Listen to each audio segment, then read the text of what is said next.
الحمد للہ وحدہ لا شریک لہ والصلاۃ والسلام علی من لا نبی بعد۔ دارالعلوم دیوبند نے دین اسلام کی جو خدمت تمام شعبہ جات میں کی ہے، اس کی مثال اگر ناممکن نہیں تو مشکل ضرور ہے۔ دارالعلوم دیوبند کی ان خدمات دینیہ کی بنیاد پر اکابرین اور مشائخ دارالعلوم دیوبند تو کیا، دارالعلوم دیوبند کے در و دیوار سے ہم عشق کی حد تک پیار کرتے ہیں۔ یہ بات میں نے اس لیے کی ہے کہ دارالعلوم دیوبند کے شیخ الحدیث حضرت اقدس مولانا مفتی سعید احمد پالنپوری صاحب دامت برکاتہم آج بخاری شریف کی آخری حدیث پڑھانے کے لیے مسند پہ تشریف فرما ہوئے، تو طالب علم نے عبارت پڑھی، حضرت کچھ فرمانا چاہتے تھے نہ فرما سکے، اور اسی طرح مسند سے اٹھے اور گھر تشریف لے گئے۔ اس کا اصل دکھ تو ان کو ہے جو حضرت مفتی صاحب دامت برکاتہم سے سال بھر حدیث پاک پڑھتے رہے اور اس وقت دارالعلوم دیوبند کے دورہ حدیث شریف کے اندر شریک ہیں،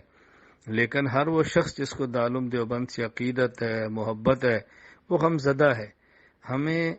ابنائے دارالعلوم دیوبند کو چاہیے، محبین دارالعلوم دیوبند کو چاہیے کہ دارالعلوم دیوبند کے اس فرزند، اس بزرگ اور عظیم رہنما کی صحت کاملہ عاجلہ مستمرہ کے لیے دعا کریں۔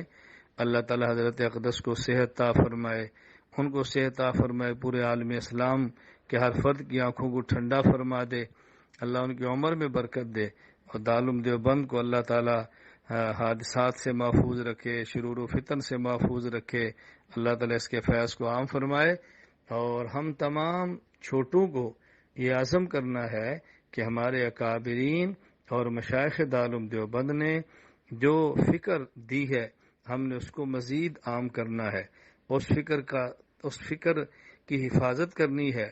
اور اپنے نظریات، مسائل بحمد اللہ تعالی جو برحق ہیں، قرآن و سنت سے ثابت ہیں، اس کا تحفظ کرنا ہے۔ اور ہم نے اپنے عزم کو لے کر پوری دنیا میں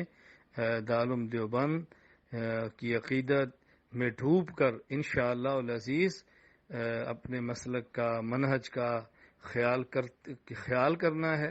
اور اعتدال کے ساتھ، اخلاص کے ساتھ، اکابر کی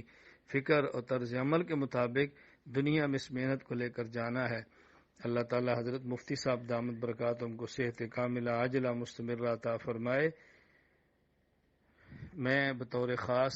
دارالعلوم دیوبند میں اس وقت جو دورہ حدیث میں طلباء شریک ہیں، ان سے گزارش کروں گا کہ ہم اس غم میں آپ کے ساتھ شریک ہیں، اور ہم اس دکھ میں شریک ہیں،